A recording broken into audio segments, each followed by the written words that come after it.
sä varmasti tiedostat, että perfektionismi tappaa ne sun unelmat sinne lähtökuoppiinsa ennen kuin ne koskaan pääsee oikein lähteä edes yrittämään kukoistamaan. Ja tämä tämmöinen täydellisyyden tavoittelu on niin yleistä, mä oon nähnyt sitä niin paljon ympärilläni, lähipiirissä, ystävissä, asiakkaissa ja totta kai myös omassa elämässä. Ja sen takia mä uskon, että tämä koskettaa varmaan aika montaa teistäkin siellä ruudun toisella puolella. Ja sen takia mä halusin tehdä myös tästä aiheesta videon. Koitan tehdä kohtuullisen lyhyen videon, mutta tämä on tosiaan semmoinen aihe, että tästä voisi puhua tunteja ja tunteja ja tunteja. Niin katsotaan, kuinka lyhyt tästä videosta lopulta tulee, mutta mä toivon, että jos sulla on tämmöisiä perfektionistisia taipumuksia ollut siellä sun elämässä, jos sä pyrit semmoiseen virheettömyyteen, täydellisyyteen, huomasitpa sitä tai et, niin mä toivon, että tämän videon avulla sä voit alkaa vapautua siitä. Ja kaikilla näillä videoilla, mitä mä tänne teen ja mun oman työni kautta, mä toivon, että jokainen, joka tulee tänne mun maailmaan katsoa näitä videoita, niin saisi himpun verran enemmän sitä vapautta sinne omaan elämään.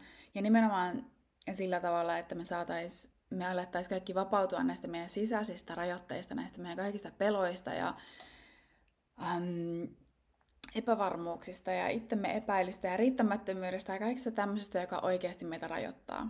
Eli on tosi ihanaa, että meillä on niinku ulkoisesti vapautta, että meillä on vaikka vapaus valita, mitä työtä me tehdään, tai meillä on vapaus työskennellä meille niinku itsellemme, työskennellä mahdollisesti mistä tahansa niinku päin maailmaa, tai meillä on taloudellista vapautta ja näin poispäin. Nämä kaikki asiat on ihania ja tosi hienoja.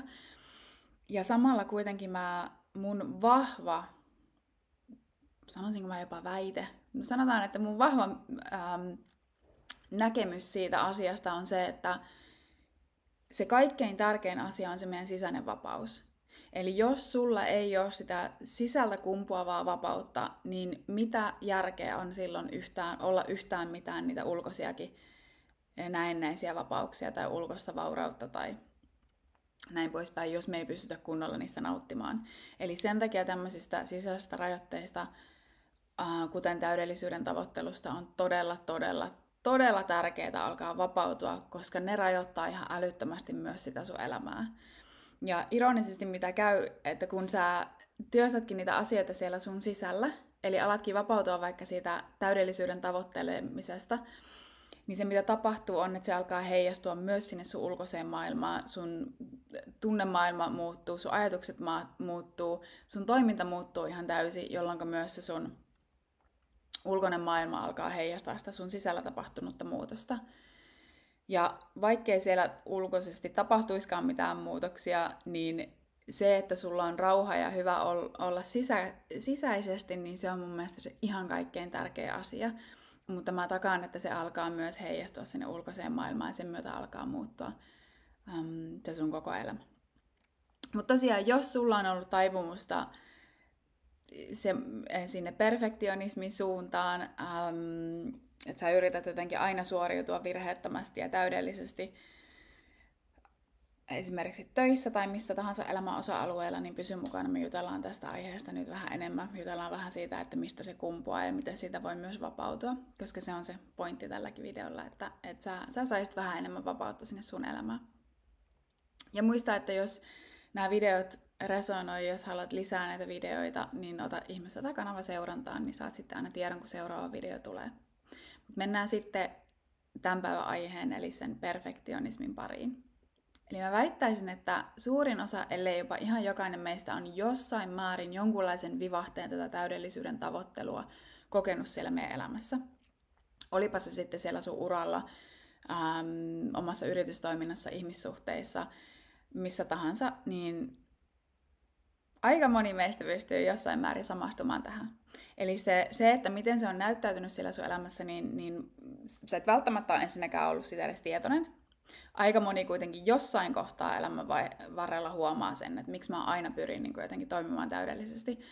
Mutta se voi esimerkiksi olla siellä sun työssä, että jos sulla on jotakin projekteja, niin sä yrität aina tehdä ne täydellisesti, hion niin kuin viimeistä vaille just täydelliseksi.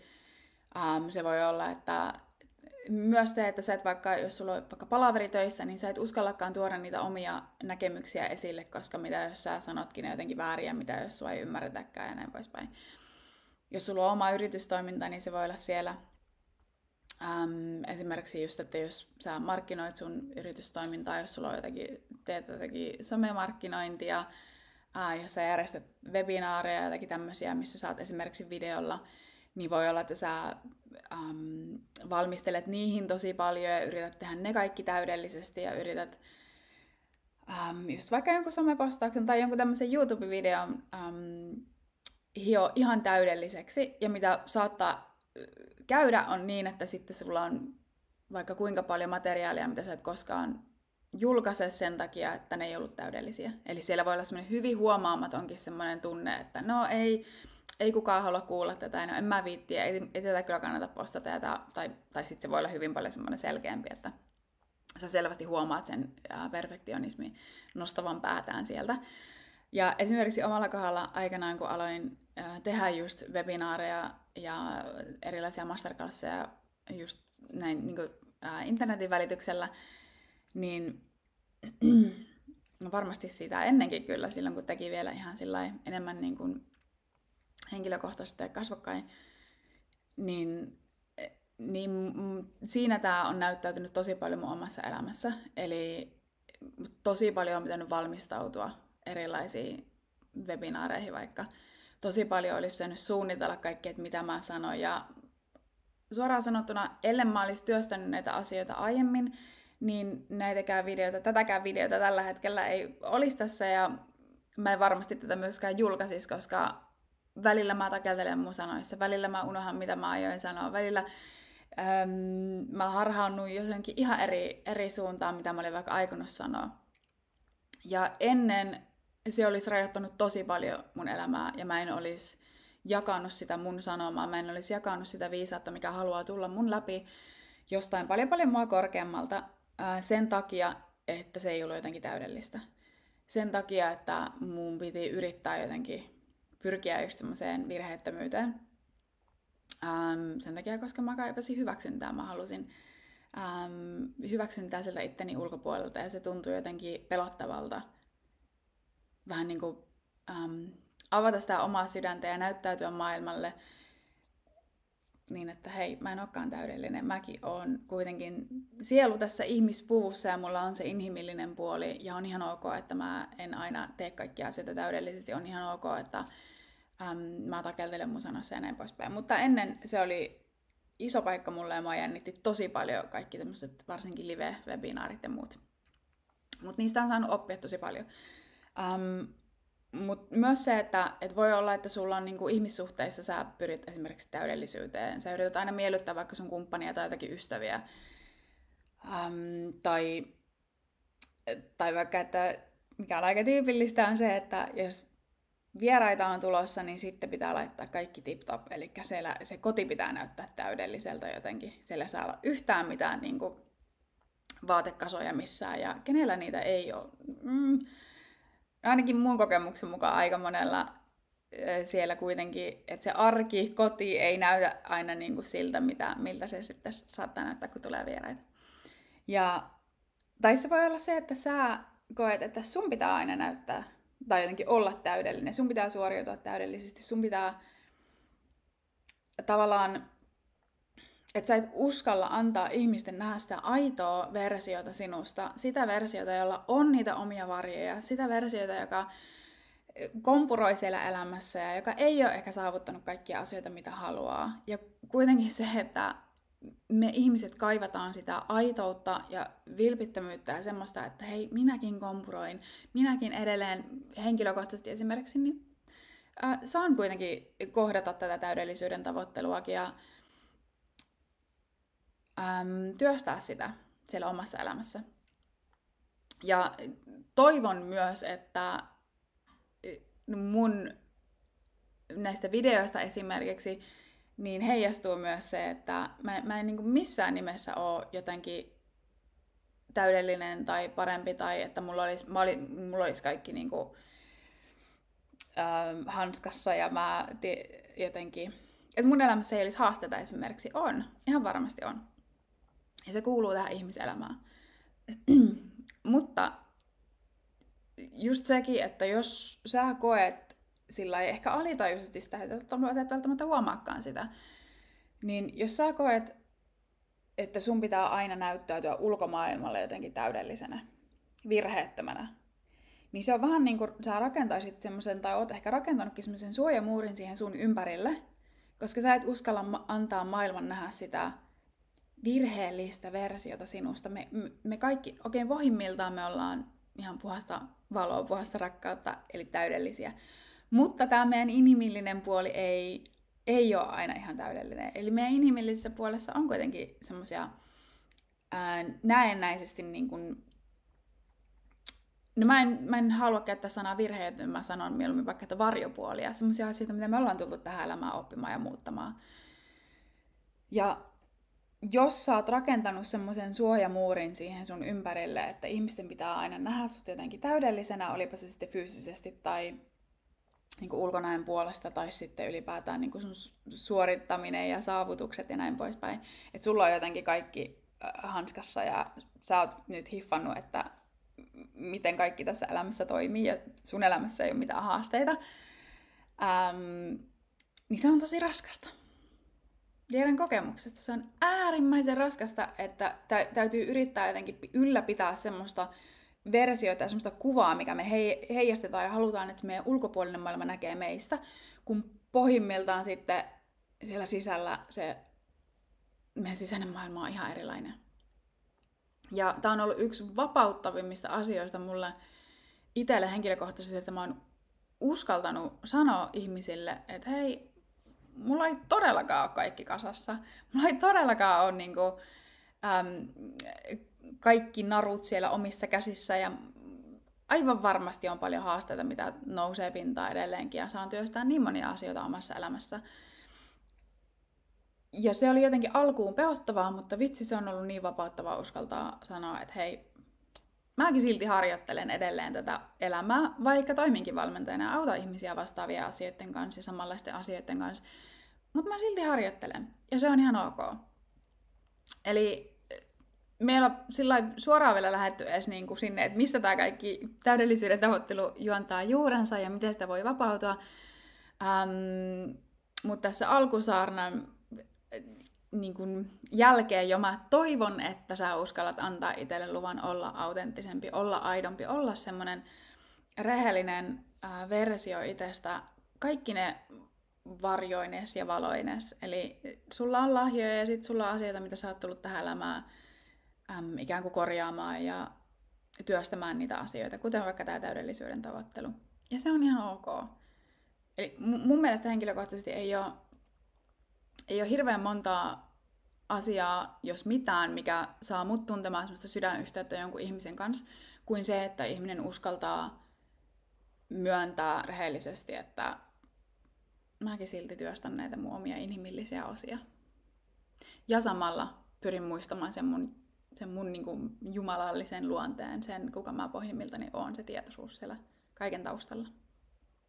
Sekä että meillä on se jumalallinen puoli ja sitten meillä on se inhimillinen puoli, niin hyväksytään ja syleillään niitä molempia.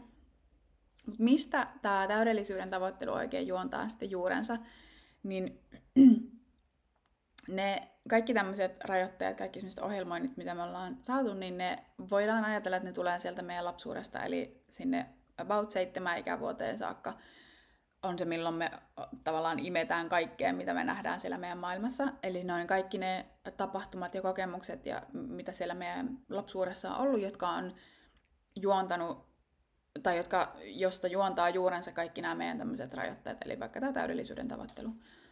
Ja vielä jos mä tarkennan pikkusen, niin se ei ole niinkään se, mitä meille on tapahtunut, vaan se, mikä merkitys me ollaan annettu sille tapahtumalle. Eli jos sua on vaikka lapsena, sä oot tehnyt jonkun virheen ja sitten stressaantunut vanhempi, ei millään tavalla pahaa tarkoittaen esimerkiksi on tullut ja sitten korjannut vaikka sillä hyvin äkkipikaisesti, että ei tällä ja älä tee tollaan ja jollain tapaa sua on niin kun ehkä jopa rankaistu siitä, että sä oot tehnyt vaikka jonkun virheen, niin se on saattanut johtaa esimerkiksi siihen, että sitten sä oot tehnyt sen johtopäätöksen siitä, että jos mä teen virheen, niin sitten esimerkiksi niin kun vanhempi vie sen rakkauden pois, tai mua ei jollain tapaa hyväksytäkään, tai mä en olekaan turvassa, koska vaikka äiti tai isä tai joku, joka sinusta huolehti pienenä, on vaikka huutanut sulle, kun sä oot tehnyt jonkun virheen, mikä on heidän mielestä ollut siis virhe. Se on voinut olla, että sä oot toiminut semmoisella tavalla lapsena, joka on sun mielestä ollut se paras tapa toimia, mutta kun se ei olekaan vastannut sitä, mitä se vanhempi on halunnut, niin silloin on saattanut tulla sieltä semmoinen reaktio, mikä ei edelleenkään ole, ei missä kukaan toimi reaktiivisesti pahuuttaa, vaan ne on vaan niitä taas meidän vanhempien ohjelmia esimerkiksi. Mutta se, että siitä on jäänyt sulle ehkä se tunne, että mä en saa tehdä virheitä. Tai jos mä teen virheen, näennäisesti virheen, niin silloin mut hylätään tai se vanhempi ei annakaan sitä rakkautta. Mikä pohjimmiltaan voi olla just se, että mä en ole turvassa. Ja jos vielä niin kun, tää on niin kun, siis voidaan ajatella sillä ihmisyyden kokemuksessa, mistä ne juontaa juurensa, mutta sit mä koen vielä, että se tavallaan, koska tässä kohtaa moni saattaa sitä ajatella, että no se on mun vanhempien syy, mutta se ei missään nimessä näin ole. Eli niin kuin mä sanoin, niin vanhemmatkin toimii aina niin, me jokainen toimitaan aina niin hyvin kuin me kullakin hetkellä osataan ja pystytään. Piste. Mutta jos me katsotaan tätä sitten sieltä tavallaan sielun näkökulmasta, niin se meidän sielu on valinnut ne vanhemmat. Jotta ne vanhemmat, ei niinkään, että ne vanhemmat antaa meille, tossa ole hyvä, tossa on toi täydellisyyden tavoittelu, tossa on toi perfektionismi, ole hyvä ja työstä sitä jossain kohtaa sun elämää, vaan niin, että se on ehkä tullut jo sieltä jostakin entisistä elämistä se meidän vaikka turvattomuuden tunne tai se niin kuin hylätyksi tulemisen pelko esimerkiksi. Ja me on valittu tulla siihen perheeseen, mihin me on tultu, jotta ne meidän vanhemmat ja ne ihmiset, jotka tässä meidän ympärillä on, ja ne elämäntilanteet nostais pintaan meissä sen hylätyksi tulemisen pelon tai sen turvattomuuden tunteen, jotta me voidaan tässä elämässä se asia niin sanotusti korjata tai jollain tapaa sitä työstää ja vapautua siitä.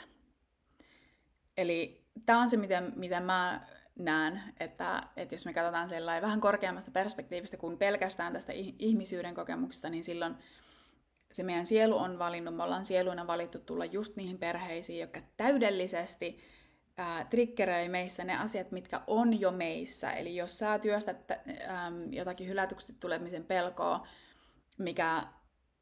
mikä niin kuin johtaa sut tai on johtanut sut siihen, että sä oot yrittänyt tavoitella sitten sitä täydellisyyttä, jotta sä et tulisi hylätyksi, niin se on semmoinen asia, mitä kukaan ei ole antanut sulle, vaan se on ollut jo siellä sun sisällä. Sun sielu on tullut tähän elämään korjaamaan sen asian. Sun sielu on tullut vapautumaan siitä tässä elämässä. Ja se nousee pintaan sen takia, jotta sä voit vapautua siitä. Jotta sun loppuelämä voi olla kevyempää, jotta sun seuraavat elämät voi olla sitten kevyempiä. Ja sä voit saada kaikki ne asiat, mitä sä elämässä haluat. Mutta tosiaan aina tämmöisten näennäisesti toimimattomien toimintamallien taustalla, eli just se, että jos me vaikka pyritään siihen täydellisyyteen ja aina pyritään virheettömyyteen, niin siellä on aina jonkunlaisia alitajuisia esimerkiksi pelkoja, mitä me yritetään paeta. Tai me yritetään tavoittelemalla sitä täydellisyyttä vaikka hakea turvan tunnetta. Eli siellä on aina joku semmoinen alitajuinen asia, mikä ajaa sitä toimintamallia, ja mitä enemmän sä voit ymmärtää sen, että mikä se sulla on, niin sen helpommin sä voit alkaa itse ikään kuin antaa sitä vaikka turvaa itsellesi, niin että sun ei tarvitse enää hakea sitä sieltä itsesi ulkopuolelta, tai vaikka hyväksyntää. Niin kauan kun sä itse et hyväksy ittees, niin sä tuut yrittämään hakea sitä sieltä itsesi ulkopuolelta. Kunnes sä niin kuin oivallat sen ja alat sitten ottaa vastuun ja kantaa sen vastuun itse siitä, että itse asiassa jos sä pelkäät sitä, että muut tuomitsee sut, niin itse asiassa se on ihan sun oma tuominta. mikä sun pitää parantaa. Sitten me vähän siirryttiinkin jo siihen, että miten tästä täydellisyyden tavoittelusta voi vapautua. Eli ihan ensimmäisenä sun on hyvä alkaa tiedostamaan sitä, että missä sun elämässä se näyttäytyy. Missä sun elämässä sä pikkiriikkisenkään pyrit siihen niin kuin jotenkin hiomaan asioita täydellisyyteen asti tai vähän liian paljon. Tai missä sä pyrit semmoiseen virheettömyyteen. Eli onko sussa joku semmoinen, että sä yrität esimerkiksi näyttää jotenkin täydelliseltä tai että sä olisit jotenkin virheetön tai yritätkö sä näyttäytyä maailmalle, että sun toiminta olisi jotenkin virheetöntä. Onko sun vaikea myöntää niitä sun omia varjoja ja semmoisia asioita, mitä sä oot tullut tähän elämään korjaamaan. Tai näyttäytyykö se enemmän sillä työssä tai kotona tai ihmissuhteissa. Niin ala huomata niitä. Älä tuomitse itseäsi, se ei auta ollenkaan, se ei vie tätä asiaa eteenpäin, päinvastoin. Se saa sut junnaamaan enemmän ja enemmän paikallaan. Mutta ala vaan huomata sillä neutraalisti, että okei, tossa kohtaa mä vähän niin kuin yritinkin näyttää jotenkin sen virheettömän puolen, tai yritin näyttää virheettömältä tai täydelliseltä. Ja se tiedostaminen ja sitten asioiden huomaaminen on se ihan ensimmäinen askel, koska jos sä et ollenkaan ole huomannut tai huomaa siellä sun elämässä, että tämä perfektionismi näyttelee jonkunlaista roolia siellä, niin sun on täysin mahdotonta sitä niin sanotusti korjata. Sun on täysin mahdotonta vapautua jostakin semmoista asiasta, mitä sä et edes tiedä, että siellä on. Eli sun täytyy ensin alkaa huomata siellä elämässä, että millä tavalla se näyttäytyy sun elämässä, missä sä yrität pikkusen liikaa tavoitella sitä täydellisyyttä tai yrittää jotenkin vältellä virheitä. Seuraava askel on tietenkin hyväksyntä, eli sun on tosi tärkeää alkaa hyväksyä se, että tämä asia, niin että mä oon toiminut tällä tavalla tähän asti, nyt mä näen sen koko ajan enemmän ja enemmän, ja se tarkoittaa, että mä voin alkaa muuttaa sitä. Eli edelleenkin se tuomitseminen ei auta ollenkaan, vaan pikemminkin me halutaan hyväksyä se asia, että okei, mä oon toiminut tällä tavalla, mutta se ei tarkoita sitä, ettenkö mä voin muuttaa sitä, ettenkö mä voin vapautua siitä. Ja se pelkästään se, että sä pystyt vähän alkaa hyväksymään sitä, niin alkaa pehmentää sua, alkaa helpottaa sitä, että sun on helpompi alkaa toimia toisella tavalla.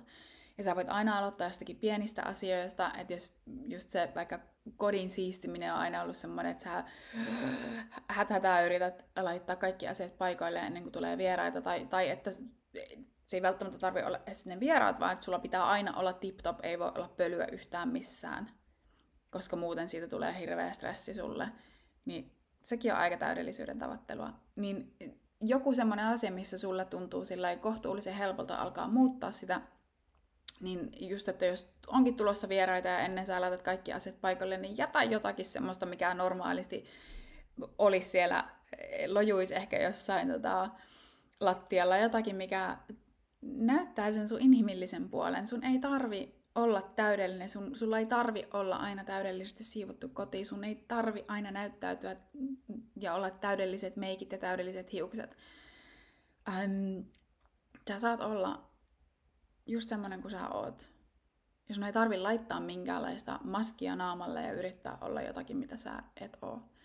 Ja esimerkiksi just tää niin ihan fyysisesti, mitä me laitetaan, naiset varsinkin, niin meikkiä ja hiuksia ja kynsiä ja ripsiä ja vaikka mitä, mäkin olen laittanut niitä joskus.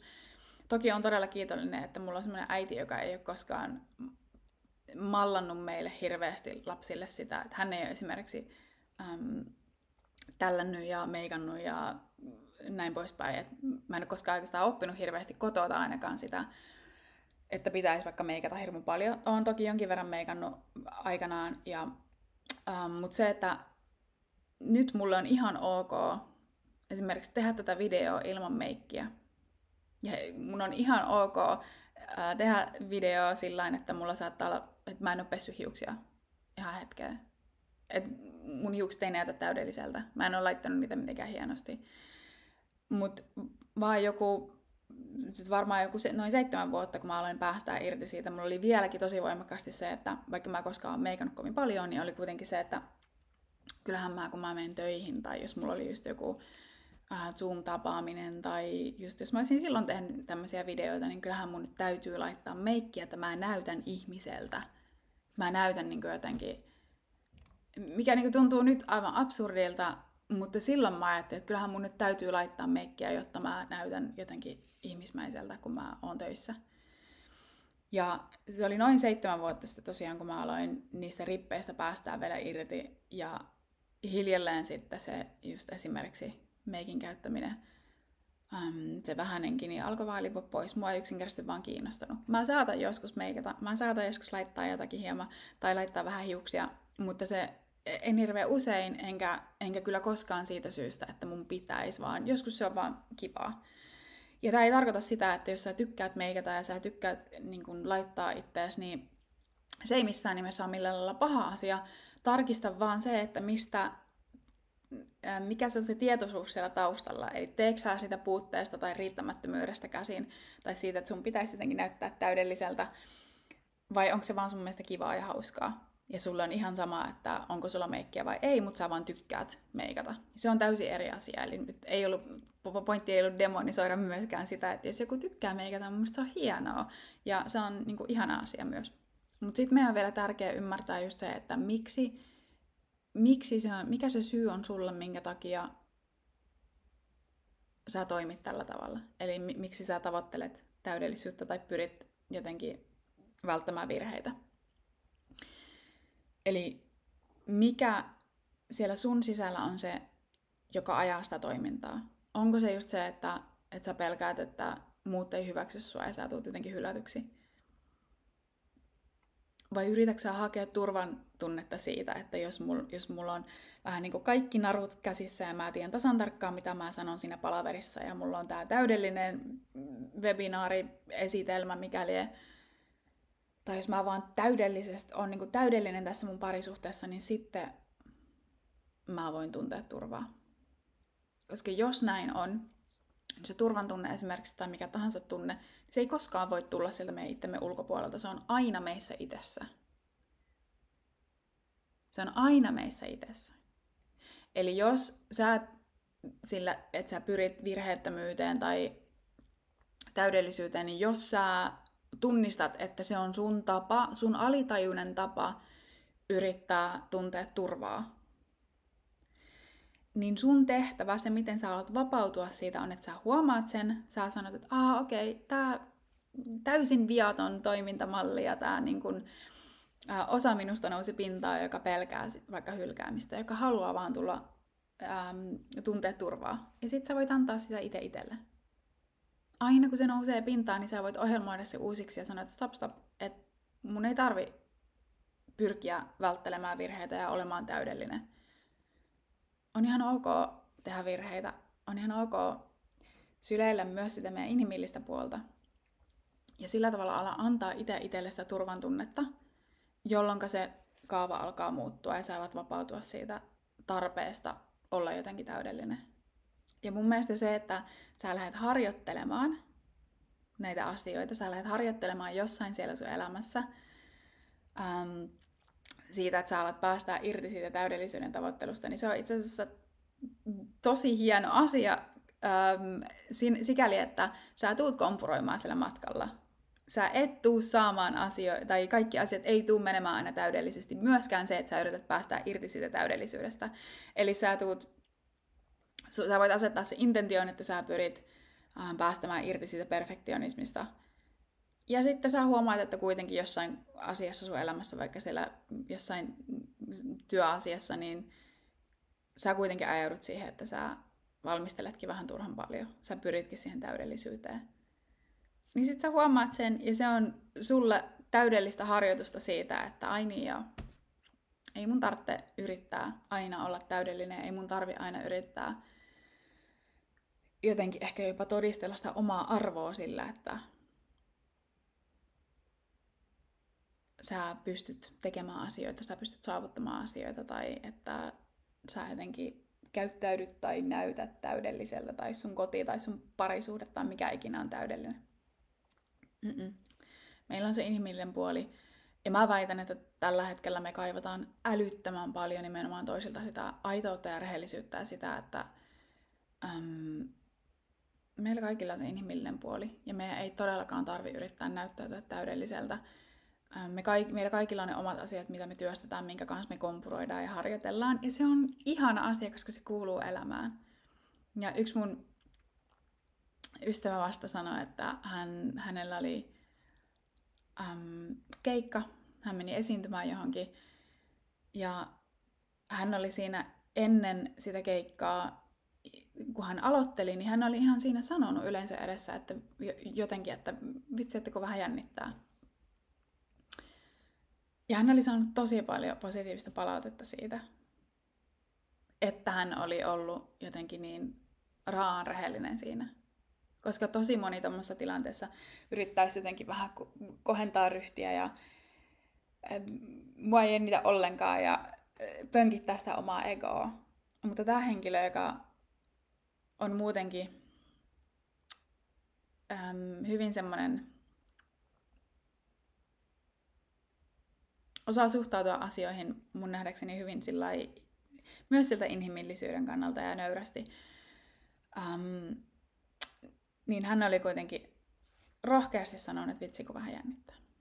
Ja se oli saanut, hän kertoi mulle niin tosi paljon positiivista palautetta. Niin ollaan rehellisiä ja annetaan se inhimillisen puolen tulla esille, koska me ei todellakaan kaivata enempää sitä, että kattokaa mua, mä oon niin täydellinen.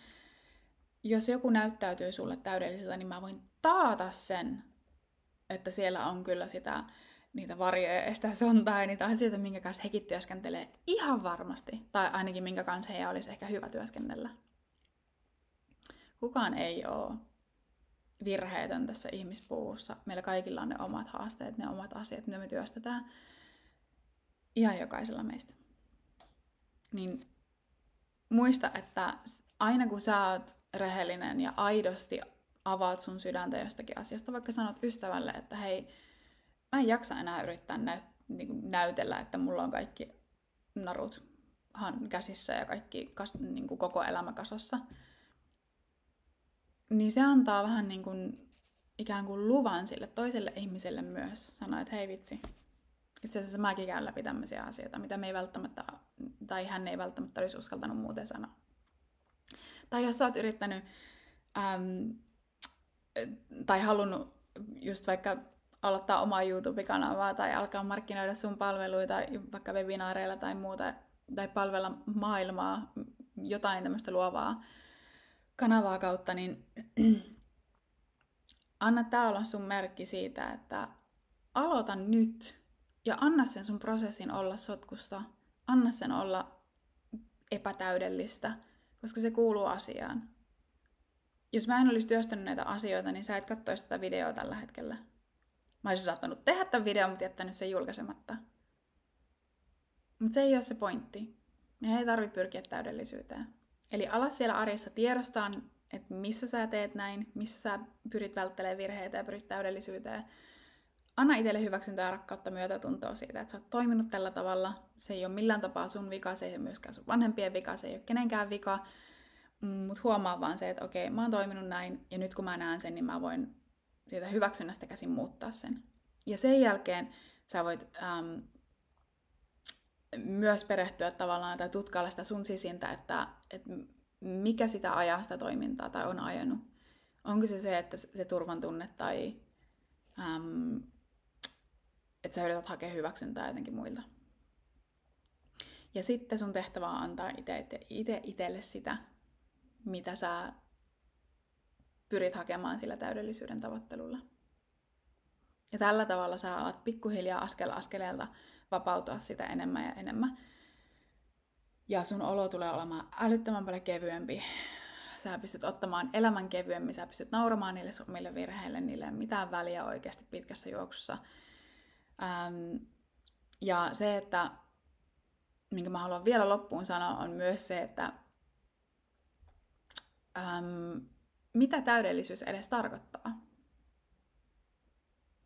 Mä muistan tämän, mä joskus vuosia sitten tein jotakin, valmistelin johonkin webinaariin.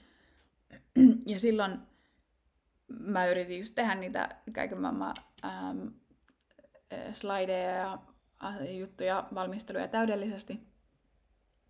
Ja mua jännitti. Ja sitten mä tajusin yhtäkkiä, että mitä se edes tarkoittaa, että tämä webinaari vaikka menisi täydellisesti. miltä se täydellisyys näyttää. Ja kenen versio täydellisestä on se, mitä mä hain silloin. Eli jos tämän videon katsoo vaikka 100 ihmistä, niin siinä on 100 versiota siitä, miltä se täydellinen näyttää, plus minä. Niin kenen versiota täydellisyydestä mä oikein haen? Onko se mun versiota vai sun versiota? Koska ne on eri. Joku voi katsoa tämän videon ja ajatella, että wow, tää oli maailman niin kuin, mullistavin video ja mä en ole ikinä kuunnellut mitään näin mahtavaa. Ja joku toinen katsoo ja sanoo, että ihan täyttä piip. Kuka on oikeassa?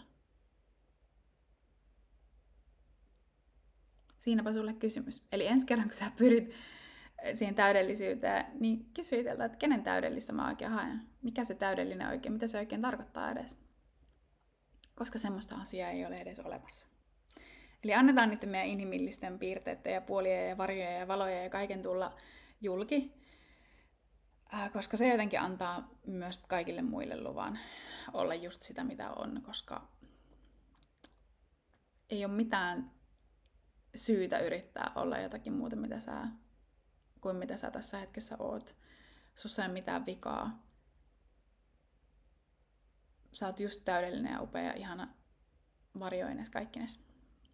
Mutta hei, ihana, että oot ollut mukana tällä videolla. Toivottavasti sait siitä arvoa. Taisin alussa mainita, että lyhyt video tulossa, mutta ei sitä tainnut ollakaan. Varmasti takeltelin sanoissa, varmasti ei ollut täydellinen. Mikrofoninkin olin laittanut tuohon, mutta sekin unohtui näköjään laittaa tietokoneeseen kiinni, mutta uskoisin, että ääni on silti ihan hyvä. Mitä sitten? Kaikki se kuuluu elämään. Ja tosiaan isot kiitokset, että olet ollut mukana. Kerro, olisi ihana kuulla tuossa kommenteissa, että koskettaako tämä aihe sua. Oletko sä pyrkinyt jotenkin tavoittelemaan täydellisyyttä tai välttelemään niitä omia varjoja ja virheiden tekemistä. Koska mitä useampi meistä uskaltaa sen sanoa ääneen, niin sitten me tosiaan annetaan jotenkin huomaamattamme ikään kuin lupa myös muille siihen, että hekin ehkä uskaltaa sanoa se ääneen ja me nähdään, että me ei ole yksin. Me ei todellakaan olla yksin näiden meidän omien kompastuskivien ja näiden asioiden kanssa. Ja jos yksi ihminen on pystynyt niistä vapautumaan, niin se tarkoittaa, että kaikki muut pystyy myös. Hei, iso kiitos vielä, jos oot jaksanut katsoa videon tänne loppuun asti. Toivottavasti sait siitä paljon. Ja jos haluat jatkossa tiedon sit tulevista videoista, niin muista ottaa tää kanava seurantaa. Ja mä toivotan sulle tosi ihanaa päivää. Toivottavasti myös semmoista sotkusta ja virheiden täyttämää päivää. Ei vältellä enää näitä virheitä, vaan uskalletaan kompuroida siellä meidän matkalla, koska se kuuluu asiaan. Mutta tosi paljon rakkautta sinne sun päivään ja nähdään toivottavasti taas seuraavalla videolla.